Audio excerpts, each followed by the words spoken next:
Good morning મિત્ર, જય શ્રી કૃષ્ણ, જય દ્વારકાધીશ. મિત્રો, આજે આપણે ગીતોપનિષદ ભગવદ્ ગીતાના અધ્યાય નંબર 18 ઉપસાર ત્યાગની પૂર્ણતાના શ્લોક નંબર 73 વિશેની માહિતી પ્રાપ્ત કરીશું. અર્જુન ઉવાચ નષ્ટ મોહ સ્મૃતિ લબ્ધા ત્વ પ્રસાદાત મયા અચ્યુત સ્થિત અસ્મિ ગત સંદેહ કરીષ્યે વચનમ ત્વ. અર્થાત અર્જુને કહ્યું, હે કૃષ્ણ, હે અચ્યુત, હવે મારો મોહ દૂર થઈ ગયો છે. આપની કૃપાથી મારી સ્મરણ શક્તિ પાછી મળી ગઈ છે. હવે હું સંશય રહિત તથા દ્રઢ છું અને આપના આદેશ પ્રમાણે કર્મ કરવા તૈયાર છું. આ શ્લોકમાં મોહ શબ્દ બહુ મહત્વપૂર્ણ છે. મોહ જ્ઞાનનો વિરોધી હોય છે. વસ્તુ સાચું જ્ઞાન તો એવી સમજણ છે કે જીવ માત્ર ભગવાનનો સનાતન સેવક છે, પરંતુ એ અવસ્થામાં પોતાના વિચાર કરવાને બદલે જીવ એમ માને છે કે પોતે સેવક નથી તથા પોતે આ ભૌતિક જગતનો સ્વામી છે, કારણ કે તે પ્રકૃતિ ઉપર પ્રભુત્વ જમાવવા માગે છે.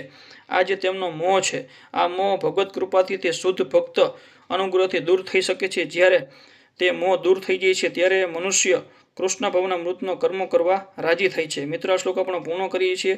નવો શ્લોક અને નવો વિડીયો માટે આ ચેનલ લાઇક અને સબસ્ક્રાઈબ કરજો, જેથી કરીને તમને નવા શ્લોકની નવી માહિતી મળી શકે. જય શ્રી કૃષ્ણ, જય દ્વારકાધીશ.